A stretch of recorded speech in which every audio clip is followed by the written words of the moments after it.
Bismillahirrahmanirrahim. Assalamu alaikum everyone. My name is Aksa Saeed, and today we are going to discuss some questions that are asked in English lectureship interview. So first one is, what is meant by posthumous? Posthumous का मतलब क्या होता है? Posthumous जो है ये word ये refer करता है जो something that happens or is done after someone's death, जो किसी की डेथ के बाद उसकी एजाज़ में उसे कोई प्राइज़ दिया जाए, उसकी डेथ के बाद उसे किसी चीज़ से नवाजा जाए, तो उसका क्या मतलब होता है? That means it is posthumous. Examples में अगर देखा जाए तो पोस्टह्यूमस अवार्ड जो ऑनर जो होता है वो किसी को उसकी डेथ के बाद दिया जाता है। पोस्टह्यूमस पब्लिकेशन ऑफ अ बुक और art work created by someone who has passed away. Posthumous child is that who born after the death of his or her father, and posthumous fame or recognition that someone receives after that they passed away. Okay.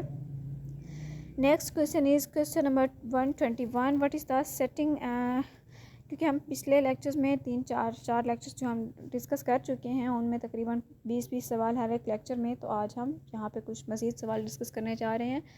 So the next question is, what is the setting of the return of the native. Return of the native जो कि एक Thomas Hardy का novel है, उसकी setting जो है वो क्या है? The setting of the Return of the Native is Egdon Heath, that is a fictionalized version of a real area in Dorset, England. The novel is set entirely in and around Egdon Heath, and the entire story takes place over the course of a year and a day. Okay. The next question is, writer of Friends Not Masters. Friends Not Masters is actually a book that is written by Muhammad Ayub Khan, that who was the second president of Pakistan, and he was the commander in chief of the Pakistan Army from 1951 to 1958. ये जो general Ayub Khan थे, जो पाकिस्तान के second president थे, commander थे in chief of the Pakistan army के 1951 से 58 तक। और ये बुक जो है ये पॉलिटिकल ऑटोबायोग्राफी है that was published in 1967 and it covers Khan's life, career and political views. The next question is, what is synesthesia? Synesthesia basically is a neurological condition in which the stimulation of one sensory pathway leads to an automatic involuntary experience in another sensory pathway. For example, seeing numbers or words in a specific colors. For example, the number 7 is always red. तो ये क्या, ये synaesthesia की example है। Hearing music और sounds when reading words और seeing colours. जब आप कोई वर्ड्स रीड कर रहे हैं या फिर कलर्स देख रहे हैं तो साथ में आप म्यूजिक भी सुन रहे हैं, मीन्स लिसन। ओके। नेक्स्ट है testing specific flavours when hearing certain words और साउंड्स। Okay, testing. तो इसी तरह से सिनेस्थेसिया जो होता है ये इन्वॉल्व करते हैं कम्बिनेशन ऑफ द सेंसेस को, and it's a unique experience for each person. It's estimated that about 1 in 2000 people have synesthesia, and it's often considered a harmless and fascinating condition that can enhance creativity and perception. आप में से जो लोग channel पर new हैं, जिन्होंने अभी तक इस चैनल को सब्सक्राइब नहीं किया, करनी चैनल को सब्सक्राइब करें, वीडियो अच्छी लगे तो लाइक कीजिएगा और सबसे शेयर कीजिएगा। आपको इस चैनल पर PPSC और FPSC इंग्लिश लेक्चर की कंप्लीट प्लेलिस्ट भी मिल जाएगी। So the next question is, which सूराज आर नोन एज मौज़तैन। कौन सी ऐसी सूरा हैं जो कि मौज़तैन के नाम से जाने जाती हैं? द सूराज नोन एज मौज़तैन आर दैट आर सूरा अल-फलक इन चैप्टर 113 एंड सूरा अल-नास चैप्टर 140। ओके, ये जो दो सूरतें हैं ये वर्सेस ऑफ द रिफ्यूज हैं, and they both start with the verse से I seek refuge in the lord of. It means there are two short prayers that seek refuge in Allah. The next question is, why is the Old English period also known as Anglo-Saxon age? Old English period जो Anglo-Saxon age के नाम से क्यों जाना जाता है? Old English period जो है Anglo-Saxon के नाम से इसलिए जाना जाता है because it coincides with the time when Anglo-Saxon tribes inhabited England from the 5th to the 11th centuries. Here are some key points from that period. Anglo-Saxon जो थे वो Germanic tribes से बने थे of the Angles and the Saxons and the Jutes. ये जो period था ये शुरू हुआ था with the fall of Roman Britain in 14 AD. Anglo section जो थी brought with them their own language, उनका अपनी लैंग्वेज थी, अपना कल्चर था, अपना ट्रेडिशन लेके आए थे वो।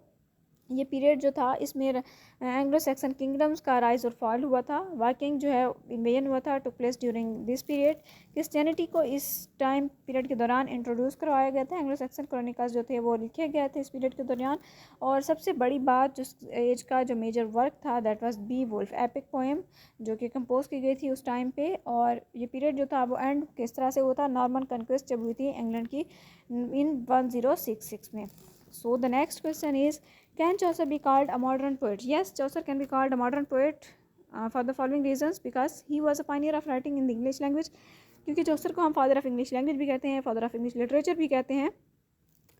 So instead of Latin or French, which were the more common languages of literature at that time, and he was a keen observer of the world around him and wrote about everyday people and their lives in a realistic way. उसने लोगों को realistic way में portray किया, अपने characters को. उसकी सबसे बड़ी एग्जांपल जो है prologue to the Canterbury tales है.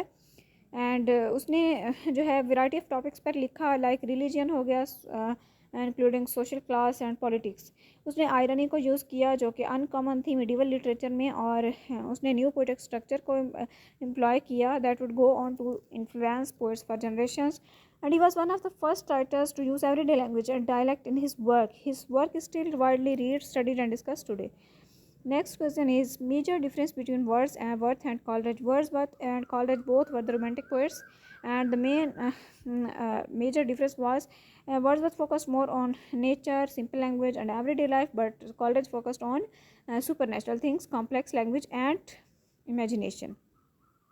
वर्ड्सवर्थ ने एम्फेसाइज किया वो नेचुरल वर्ल्ड की ब्यूटी पे किया और इमोशंस पे किया जो कि इवोक करता है, वाइल कॉलरिज जो है उसने एक्सप्लोर किया वर्ल्ड ऑफ ड्रीम्स को, फैंटेसी को, एंड द सबकॉन्शियस को.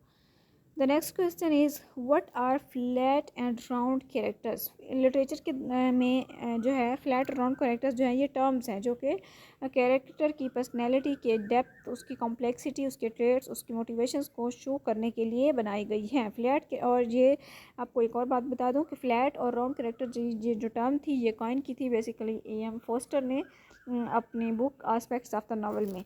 फ्लैट कैरेक्टर्स वो होते हैं जो कि वन डायमेंशनल होते हैं और उनके अंदर डेप्थ नहीं होती, वो गहरे नहीं होते, उनके अंदर चंद ट्रेड्स होते हैं, कैरेक्टरिस्टिक्स होती हैं, and they are often stereotypical or caricatures. They do not change or grow throughout the story, they serve a specific purpose or function in the narrative. But round characters are foil.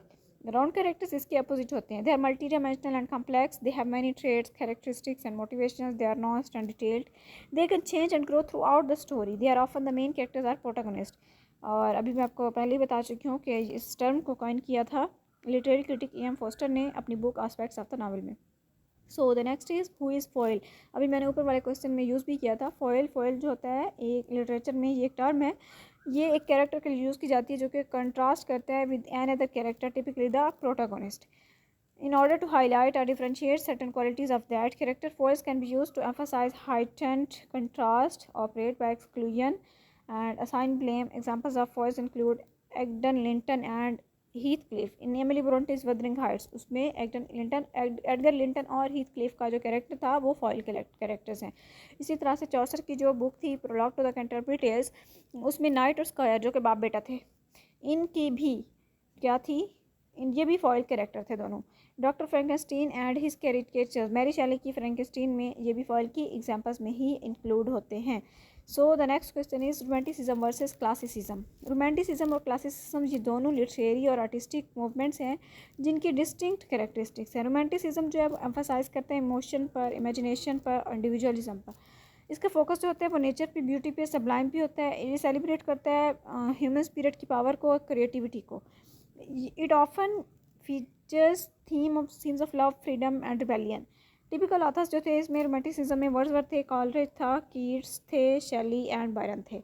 Classicism जो है वो इसके बरक्स है. Classicism जो है वो emphasise करता है रीज़न पे, इंटेलेक्ट पे, जबकि रोमांटिसिज्म ब्यूटी पे, नेचर पे, और क्लासिसिज्म ऑर्डर पे और रेस्टोरेंट पे. ये फोकस करते हैं फॉर्म पे, स्ट्रक्चर पे और ट्रेडिशन पे. It celebrates the beauty of ancient Greek and Roman culture. It often features themes of duty, morality and social hierarchy. और इसके टिपिकल जो ऑथर थे वो लाइक पोप हो गए, अलेक्जेंडर पोप, एंड ड्राइडन हो गए, Swift, Jonathan Swift, Ben Jonson. Okay, तो नेक्स्ट जो है हम देखते हैं question number 131, that is how was a metaphysical school of thought a revolt to the Elizabethan poetry. Metaphysical poetry जो थी वो एक रिवोल्ट थी against Elizabethan poetry by using complex and innovative imagery. उसमें कम्प्लेक्स और इनोवेटिव इमेजरी का इस्तेमाल किया गया. It exploring intellectual and philosophical themes, adopting a dramatic and argumentative style, employing irregular structures and complex language. It rejected the traditional forms and simplicity of Elizabethan poetry, seeking to challenge and innovate. The next question is Hemingway's iceberg theory. What is Hemingway's iceberg theory? Hemingway's की iceberg theory जो थी, that is also known as the theory of omission. And it's just that कि इसमें ये होता है कि ज़्यादातर जो स्टोरी के मीनिंग होते हैं ना वो हिडन होते हैं, ठीक है। So only small portion of the stories meaning should B explicitly stated. छोटा सा हिस्सा स्टोरी के यानी कि चंद अल्फाज जो चंद मेजर कंसेप्ट हैं वो थोड़े से आपको हिंट में दे दिए जाएंगे एक्सप्लिसिटली, बट इसके जो ज़्यादातर मीनिंग्स होंगे वो आपको हिडन में ही मिलेंगे। The majority of the meaning should be implied as suggested like an aspect children hidden must beneath the surface. The reader should be forced to fill in the gaps and infer the deeper meaning. This technique creates a sense of depth and complexity, making the story more engaging and open to interpretation. Next question is, what is saga? A saga can be defined in several ways. It includes a prose narrative recorded in Iceland in the 12th and 13th century of historic or legendary figures and events. ये एक modern heroic narrative resembling भी हो सकता है. The Icelandic saga long detailed account भी हो सकता है. And epic space opera or fantasy comic book series created by writer Brian K. Vaughan and artist Fiona Staples, published monthly by Image Comics. For example, a car model by the Malaysian car manufacturer Porton. Next हमारे पास है question, difference between dirge and elegy. Dirge और elegy जो होती हैं ये एक type की पोइट्री ही है, ये सोग के लिए लिखी जाती है। Dirge and elegy are both forms of mournful poetry or music, but they have some differences. अब इनमें जो थोड़ा सा डिफरेंस है वो समझने वाली चीज़ है। डेर्ज जो होते हैं ये एक स्लो और माउनफुल सॉन्ग होते हैं या फिर पोएम होता है। It often played or sung at a funeral or memorial service, यानी किसी भी मेमोरियल सर्विस या फिर फ्यूनरल पर पढ़ी जाती है। It typically expresses sorrow, grief and lamentation. It can be more raw and emotional with a focus on the pain of loss, while elegy is a poem or song that mourns the death of a person or thing but also reflects on their life and legacy. It often has a more contemplative and introspective tone with a focus on the significance and impact of the loss. The next question is, difference between transitive and intransitive verb. Transitive और intransitive verb जो होती हैं ये differ करते हैं in the relationship with objects. Transitive verb जो होते हैं usually it takes an object directly, यानी इसके लिए हमें ऑब्जेक्ट लगाने की ज़रूरत पड़ती है। The action is done to something or someone. For example, I threw the ball. Threw क्या है यहाँ पे, ये एज एन इसके साथ हमने ऑब्जेक्ट लगाया ball. She ate the sandwich. Ate जो है इसमें हमने ये ऑब्जेक्ट को टेक कर रहा है, ये ले रहा है सैंडविच को। इंट्रांजिटिव जो होते हैं they do not take an object directly, the action is done not done to something or someone. For example, I laughed. The verb laugh does not take an object. The sun rises. The verb rises does not take an object. So I hope it's clear to all of you. Thank you very much. आज की video में इतना ही। Channel को subscribe करिएगा, video को like कीजिएगा और share कीजिएगा। सबसे अल्लाह हाफिज़।